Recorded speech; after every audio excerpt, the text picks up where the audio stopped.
তোতা যা করিয়ে তোর গে জনিয়ে ওই মিতুল্লে আলদি মেম্বারের হুত রাজিমে এ শাহরুপে কালিয়ের হুতে শেখুইয়া নাইজে তোর যে সব টুয়াইয়ের হুত চাইরোগা সইলে জুইলে সবাই আমার চাই করে গেলাইছে গো ভাই। এখন আমি আত্মীয় স্বজনের বাইয়ে বাইয়ে আছি, আমার নিশ্চয় করে দিচ্ছে, আমার সব শেষ করি। আমার বাবারা ভাই, আমার বাবার গুলি করছে প্রথমে, তারপরে ভাই ঘুষ কাটিয়ে লাগছে আমাদের একটা বাইরে আমার বাবার শেষ করে দিয়েছে দুনিয়াতে। আমি প্রশাসনের কাছে এটা বিচার চাই।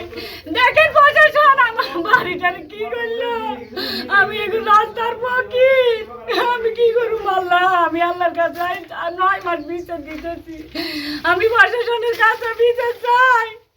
আমার আব্বুরে মারছে, আমার গালায় কয়লা করছে। এখন আমার চাচতো ভাই আমার আব্বুরও শেষ করে দিছে ভাই গুলি করি, ঘুষ কাটছে পাকাচ্ছে। আমরা ছিলাম না, আমি ঢাকা ছিলাম।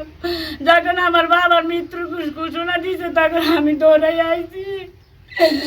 আল্লাহ রে, আমার বাবারে কি করলো, আমার বাবার আপনারা সবাই একত্রিত হন। একটা গ্রামকে আপনারা কেন রক্ষা করতে পারতেছেন না? 3 জন মার্ডার হয়ে গেছে, মার্ডার কইরা ফেলাইছে সন্ত্রাসী তোর যে সবাই মিলে। এখন আর যেন কার প্রাণ না যায়, কোনো মার বুক না খালি হয়। আমি প্রশাসনের কাছে এটা আমি ভিক্ষা করতেছি। আল্লাহ রে, আমার 4 ভাই ছেলে, আমি এখন পথে গাড়ি আছি। আপনারা দেখেন আমার কিছু নাই, আমার সব লুটপাট করি জ্বালাই মুন্ডি। আমার বাবারা নির্মম ভাবে হত্যা করেছে।